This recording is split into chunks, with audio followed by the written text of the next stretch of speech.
नमस्कार, ऊर्जा में आप सभी का स्वागत है। पिछले एपिसोड में गुरुजी श्री सत्यनारायण गोयनका जी ने एक सच्चाई को प्रकाशित किया कि कुछ बातों में मनुष्य पशु से भी गया गुजरा होता है, लेकिन फिर भी मनुष्य के पास एक ऐसी ऊर्जा होती है जिसे जगाकर वो धर्म के उन गहराइयों तक पहुंच सकता है जहां पशु का प्रवेश भी नहीं हो सकता। आज हम गुरुजी से इसी धर्म के विषय पर कुछ और प्रश्न करेंगे, तो आइए बातचीत करते हैं श्री सत्यनारायण गोयनका जी से हमारे इस शो ऊर्जा में।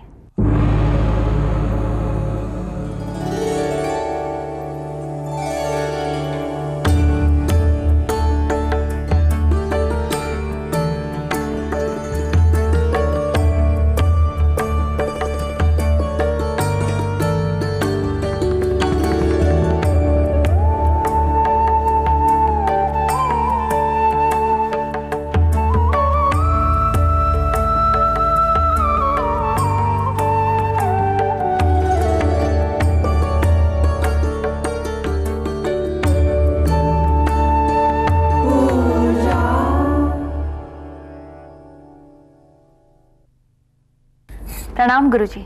सुखी हो बेटी, प्रणाम माता जी। गुरुजी, हम सबके मन में एक सवाल उठता है कि जब आप धर्म की बात करते हैं तब आपका इशारा किस धर्म की तरफ होता है? जैन धर्म, बौद्ध धर्म, सिख, ईसाई, मुस्लिम, आखिर कौन सा धर्म गुरुजी? धर्म स्वतंत्र होता है बेटी। धर्म को इन बैसाखियों की जरूरत नहीं है, क्रचर्स की जरूरत नहीं है, इन विशेषणों की जरूरत नहीं है। धर्म कभी हिंदू नहीं हुआ करता, बौद्ध नहीं होता, जैन नहीं होता, मुस्लिम नहीं होता, ईसाई नहीं होता। धर्म धर्म होता है। इसके साथ ये विशेषण जोड़ दें तो कठिनाइयां खड़ी होती हैं। धर्म सबका होता है, किसी भी परंपरा का हो, एक ही धर्म है, सबका एक ही धर्म है। ये ऊपर ऊपर के छिलके भिन्न भिन्न हैं, अलग अलग पात्र हैं, भीतर का सार तो एक ही है। तो उस सार को जब महत्व देंगे तो केवल धर्म कहेंगे। बौद्ध धर्म कहते ही बौद्ध प्रमुख हो गया, धर्म गौण हो गया। हिंदू धर्म कहते ही हिंदू प्रमुख हो गया, धर्म गौण हो गया। इसी प्रकार मुस्लिम धर्म, सिख धर्म, ईसाई धर्म कहते ही धर्म गौण हो जाता है। धर्म को प्रमुखता मिलनी चाहिए और ये खूब समझना चाहिए कि धर्म न हिंदू बौद्ध है, धर्म न मुस्लिम जैन, धर्म चित्त की शुद्धता, धर्म शांति सुख चैन। ये चित्त की शुद्धता किसी की मोनोपोली होती है? न हिंदुओं की मोनोपोली, न बुद्धों की मोनोपोली, न जैनियों की मोनोपोली। सबके लिए आवश्यक है। चित्त निर्मल हो तो शांति आए, तो सुख आए। ये शांति सुख किसी की मोनोपोली नहीं होती। जो चित्त को निर्मल कर लेता है अपने आप शांति आती है, सुख आता है। जी गुरुजी, लेकिन आपकी इस बात से तो गुरुजी ये अर्थ हुआ कि जैसे हम हिंदू धर्म कहें तो धर्म नहीं है, मुस्लिम धर्म कहें तो धर्म नहीं है, लेकिन फिर ये सब हिंदू, मुस्लिम, जैन, ये सब क्या है और धर्म क्या है? हम नहीं कहते कि हिंदू कहने वाला व्यक्ति धर्म का पालन नहीं कर रहा, बौद्ध कहने वाला व्यक्ति पालन नहीं कर रहा। जितने भी ये संप्रदाय हैं, जितनी परंपराएं हैं, सब में धर्म का सार है। कठिनाई ये हो गई कि धर्म के सार को तो भूल गए, ये ऊपर ऊपर के छिलके ये प्रमुख हो गए। और जब ये प्रमुख हो गए तो धर्म का जो लाभ मिलना चाहिए उससे वंचित हो गए। धर्म का सार सब में समाया हुआ, लेकिन उसका प्रयोग नहीं करते, उसका लाभ नहीं उठाते, तो छिलके ही प्रमुख हो गए, सार छूटता चला गया। जी गुरुजी, आपने अभी बताया कि धर्म का सही सार ही धर्म है और बाकी के सारे ऊपरी छिलके हैं। बिल्कुल। इसके बारे में कुछ और जानकारी देंगे गुरुजी? देखो बेटी, धर्म वो जो जीवन में उतरे, जिसे धारण किया जाए। तो सदाचरण ही धर्म है, दुराचरण ही पाप। और ये सदाचरण का धर्म सबके लिए है, हिंदू हो, बौद्ध हो, जैन हो, ईसाई हो, मुस्लिम हो, सब के लिए सदाचरण का धर्म। और सदाचरण का धर्म पालन करने के लिए मन को वश में करना होता है। तो ये मन को वश में करने का काम भी सभी का है, किसी एक संप्रदाय का नहीं। और फिर संप्रदाय में ऊपरी ऊपरी भेद है, भीतर की बात एक है, चित्त को निर्मल करना है। चित्त निर्मल होगा तो सदाचार सहज हो जाएगा। तो ये चित्त को निर्मल करने की बात भी सबकी है। तो सदाचार का जीवन जीना, इसके लिए मन को अपने वश में करना और मन को निर्मल करना, उसे सद्गुणों से भरना, मैत्री, करुणा, सद्भावना, बस धर्म आ गया, सारा धर्म समा गया इसमें। और बाकी ऊपरी ऊपरी बातें हैं, वो सबके भिन्न भिन्न है। जो सबके भिन्न भिन्न है, समझो कि वो छिलके हैं। छिलके भिन्न भिन्न होते हैं, अंदर का सार एक ही होता है। जी गुरुजी, आपका ये सार तो बहुत अच्छी तरह से समझ में आया। आपने कहा कि मन को वश में रखना चाहिए, चित्त को निर्मल रखना चाहिए और एक सरल जिंदगी बितानी चाहिए। लेकिन गुरुजी, फिर ये जो ऊपरी ऊपरी छिलकों के बारे में आपने जो बातें की, वो क्या हैं? ऊपरी ऊपरी छिलके अलग अलग होते हैं। हर परंपरा के अपने अपने अलग अलग, जैसे अलग अलग देवस्थान हैं, अलग अलग पूजन विधि है, अलग अलग कर्म कांड हैं, अलग अलग रस्म रिवाज हैं, अलग अलग पर्व उत्सव हैं, अलग अलग तीज त्यौहार हैं, अलग अलग दार्शनिक मान्यताएं हैं, फिलोसफिकल मान्यताएं, ये भी अलग अलग अलग। तो ये समझो छिलके हैं। अगर सार छूट जाए तो ये सब झगड़ा पैदा करने वाले, तेरा अच्छा मेरा अच्छा, तेरा बुरा मेरा ऊंचा, तेरा नीचा, सब झगड़ा करने वाले। और सार अगर साथ रहे तो कोई झगड़ा नहीं होता। भले अपने अपने कर्मकांड माने, अपने अपने तीज त्यौहार माने, अपने परिवार की सौमनस्यता बनाए रखने के लिए, अपने समाज की सौमनस्यता बनाए रखने के लिए भले मनाए, सार न छूट जाए। जी गुरुजी, आपसे इस विषय पर और भी बातचीत जारी रहेगी, लेकिन एक ब्रेक के बाद।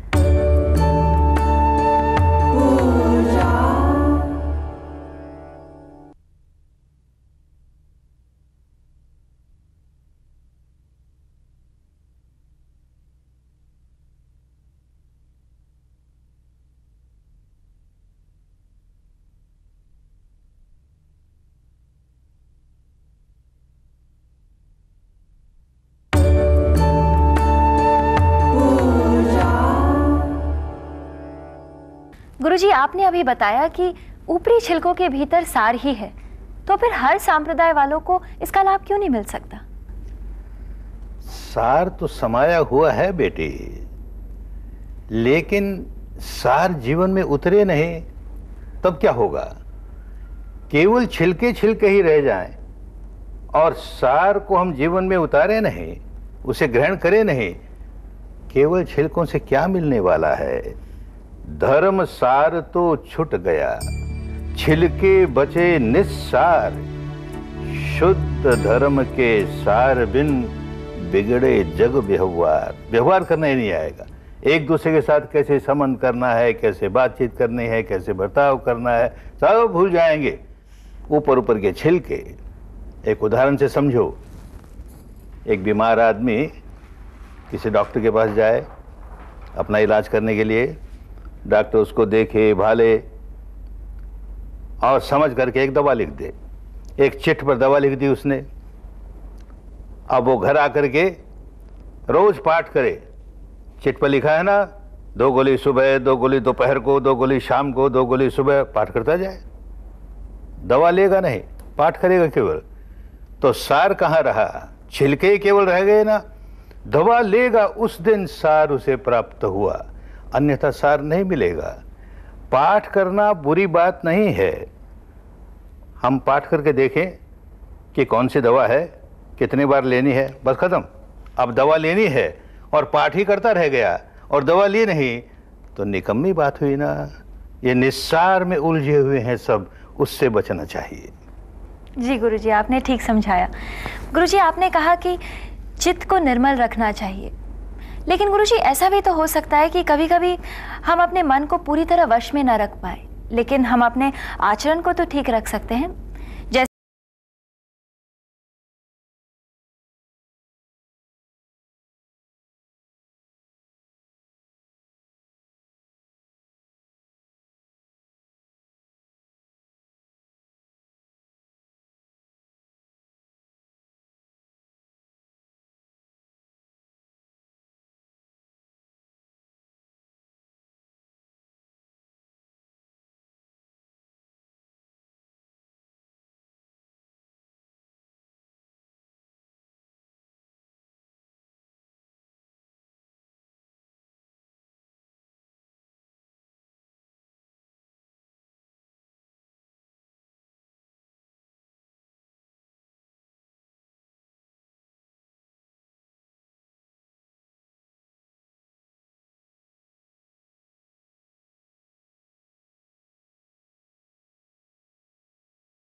कैसा बेहुदा प्रश्न है।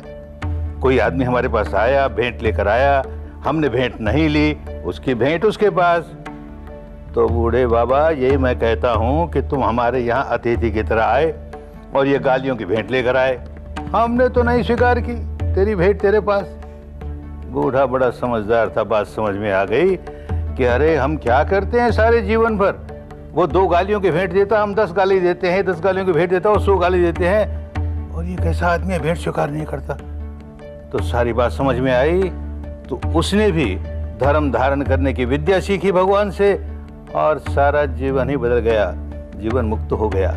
तो बोलना चाहिए, पर ऐसा बोलना चाहिए जो किसी को पीड़ा न पहुंचाए। ऐसी वाणी बोलिए मन का आपा खोए, औरन को शीतल करे आपहु शीतल होए। ये जो भीतर का अहंकार है ना, ये हमको मीठी वाणी बोलने नहीं देता, कटुता ही आती है। और ये अपना आपा खो दिया, अहंकार खो दिया, फिर जो बोलेगा प्यार से बोलेगा, और बोलने वाला भी भीतर से बहुत शांति और बहुत शीतलता महसूस करेगा, और सुनने वाला भी इसी प्रकार शीतलता करेगा, शांति महसूस करेगा। लेकिन बोलना निर्मल चित्त से बोले, मीठे वचन बोलना तो है। कैसे वचन बोलते हैं? तो कहा अपने यहाँ, तुलसी मीठे वचन से सुख उपजत चहु ओर, वशीकरण एक मंत्र है तज दे वचन कठोर। किसी को वश में करना है, सही रास्ते पर लाना है, कठोर बोल करके कैसे लाएंगे, कड़वा बोल करके कैसे लाएंगे? प्यार से बोलेंगे तो फिर देखेंगे वो आदमी बदलने लगा, उसका ही भला होने लगा। यही धर्म का सार है।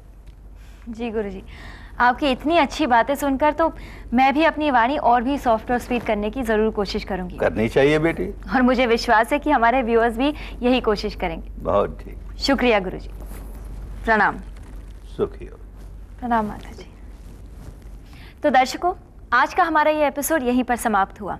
उम्मीद करती हूँ कि आप इसी तरह आपके प्रश्न हमें भेजते रहेंगे, और हमारी यही कोशिश रहेगी कि आपके प्रश्नों का उत्तर सही सही दे पाएं। देखना ना भूलिए इसी वक्त इसी समय अगले हफ्ते ऊर्जा।